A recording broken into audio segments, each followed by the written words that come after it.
छत्रपतींनी योजना आखली, दक्षिण जिंकण्या मोहीम थाटली. कट्यार भाला तलवार ढाली, सगळी जय्यत तयारी झाली. दिलेर खानानं संधी पाहिली, गनिमांची फौज सीमेवर आली. युवराजांनी काय केले? मैत्री सांगून पत्र लिहिले. 2 वर्ष आक्रमण थोपवले, स्वराज्यासाठी गनिमांच्या छावणीत गेले. दक्षिण मोहीम फतेह झाली, महाराजांची स्वारी परत आली. शंभूराजेंना पन्हाळ्यावर बोलवले, कपटी मंत्री थांबवू लागले. बाप लेकाची माया कळली, शंका सारी दूर पळाली. पिता पुत्र पुन्हा भेटले, शिव शंभू आता एकच झाले.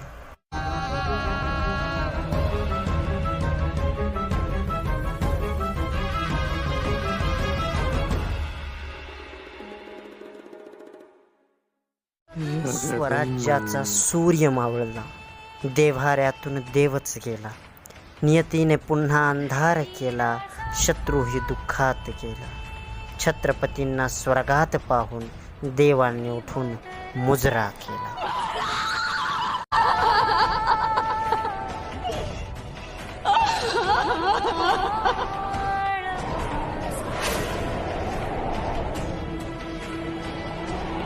मंत्री मग फितूर झाले, हंबीर मामांना पत्र लिहिले. कैद करण्यास शंभूराजे पन्हाळ्यावर कट केले. हंबीर मामा सावध फार, छत्रपतींच्या तालमीत तयार. मंत्री जसे गडावर आले, मामांनी सारे कैद केले. युवराजांनी मन मोठे केले, नादान मंत्री माफ केले. पण सापांनी पुन्हा फणे काढले, 3 वेळा विषप्रयोग केले. फितुरांनी पुढे कहरच केला, राज्य देऊ अकबराला संवादा केला. आता मात्र राजे चिडले, शंकराने 3रे नेत्र उघडले. कोणा हत्तीच्या पायी दिले, कोणा तोफेच्या तोंडी दिले. टकमक टोकावरून फेकले, रुद्राने तांडव सुरू केले. फितूर सारे संपून गेले, रयतेला खुश केले. स्वराज्यात पुन्हा सुख आले, शंभूराजे छत्रपती झाले. शंभूराजे गादीवर बसले, औरंगजेबाचे तख्त हल्ले. बुरहानपूर पुरते लुटले, पराक्रमी छाव्याचे पंजे दिसले. औरंगजेबाला हैराण केले, गनिमाला आता खलिते गेले. जंजिऱ्याचा सिद्धी आला, रेतेचा छळ चालू केला. मदतीला त्याच्या दर्या गेला, कोण आता थांबविल त्याला. कोंडाजी फरजंदाला राजेंना मुजरा केला. तडक जंजिऱ्यावर गेला, गनिमिकावा सोबत नेला. दारू गोळ्याचे कोठार उडवण्या सुरुंग पेरले, वातान पेटवणे बस बाकी उरले. पण फितुरीने सिद्धीचे काम केले, कोंडाजीच्या देहाचे तुकडे झाले. निळाशार समुद्राला रक्त लाल केले. पाहून सारे छावा गरजला, कमी नव्हती शौर्याला. ऐकेल तर ठीक, नाही तर व्यसन घालू तर याला.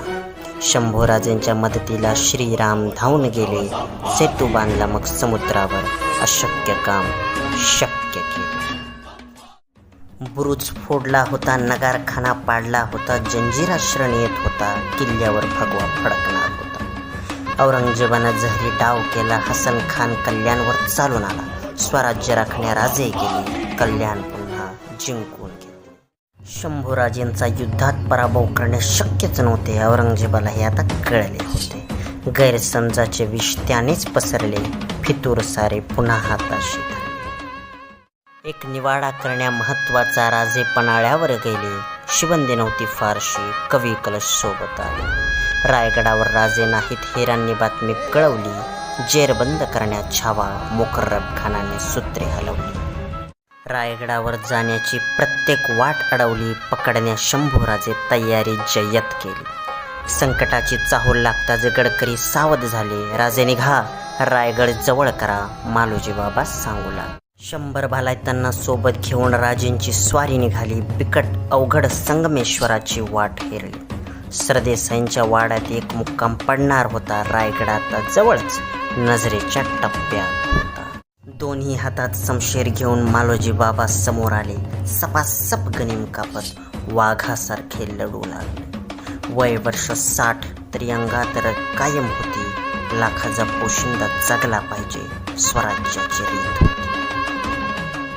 दोन्ही हातात मुकर्रब खानाने तीर कमान बोलवला. लढत्या मालोजींवर बाण चालवला. मातीसाठी जो देह लढला, शेवटी मातीत शांत झाला. 5,000 सैनिक घेऊन मुकर्रब खान पुढे आला.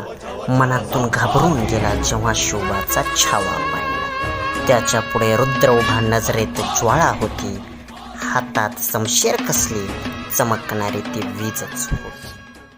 खिंच लो तलवार उसकी आज्ञा त्यानं दिली होती. लढणे तर सोडाच, जवळ जायची कोणाची हिंमत नव्हती. एक गनिम जरा पुढे आला. राजेंची फक्त नजर वळली, 4 पावलं मागे गेला. एवढी राजेंची दहशत होती.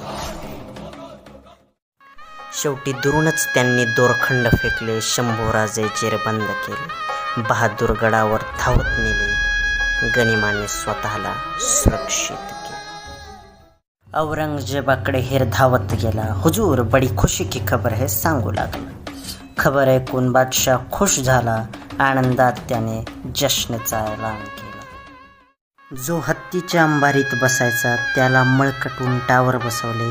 राजवस्त्र ज्याला शोभे त्याला विदूषकी झबली बांधली. ज्याच्या गळ्यात सूर्यमाळ चमके त्या गळ्याला काटेरी दोरखंड बांधले. वाजत गाजत धिंड काढली, अंगावर लाखो वार केले. शंभूराजे रक्तलाल झाले. औरंगजेबाच्या समोर आणले. त्याने दोघांना पाहून तख्त सोडले. गुडघे टेकून खुदाचे आभार मानले. अवस्था पाहून औरंगजेबाची राजे हसले. कवी कलश बोलले, राजे एक काव्य सुचले. राजे तुम हो सांजे खूब लड़े हो जंग, देख तुम्हारा तेज तख्त त्यजत औरंग. कहाँ रखा है खजाना हमें बताओ, छोड़ देंगे तुम्हें एक बार कुर्निश तो बजाओ. तख्तासाठी तुझ्यासारखे रक्तावर आम्ही उलटत नाही, झुकावं तुझ्या समोर आम्ही एवढी तुझी अवकात नाही. जलाती बहुत हमें इसकी आंखें निकालो, बोलती बहुत है जबान काट डालो. हमारी नजरों से इसे दूर कर लो, हाल करके पूछो न झुके तो मार डालो. लाल बुंद तप्त सळ्या घेऊन हापशी आले. डोळे आता जाणार शंभूराजेंना कळाले. नेत्र जसे बंद केले समोर शिव छत्रपती आले. ज्या डोळ्यांनी स्वराज्याचे दर्शन घेतले, स्वातंत्र्याचे स्वप्न पाहिले, तेच डोळे काढण्या 2 हापशी आता पुढे आले. खुपसून सळ्या आत आत गेल्या. क्षणात डोळे घेऊन त्याच वेगानं बाहेर आल्या. सजेचा दुसरा अंमल चालू झाला. जीभ कापण्या गनिमाला. हर हर महादेवाची जिने माळ जपली, जगदंब जगदंब जी म्हणाली. तीच जीभ आता निर्जीव होणार, वेगळी होऊन जमिनीवर पडणार.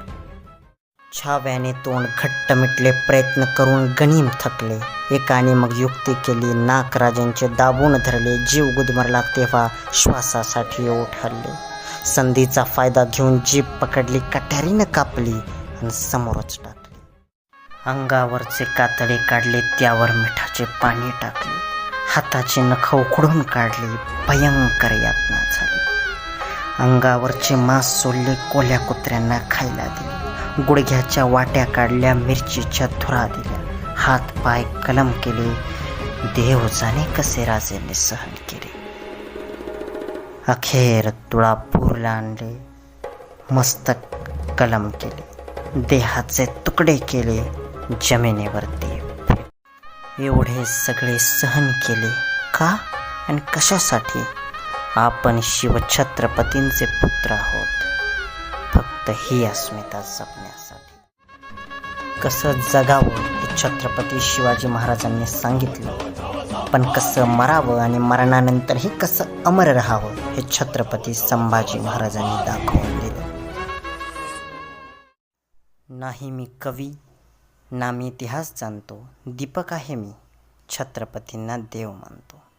शंभूराजे सिंहाचा छावा हेच सांगतो आणि माझ्या शब्दातलं शंभू चरित्र आज पूर्ण करतो.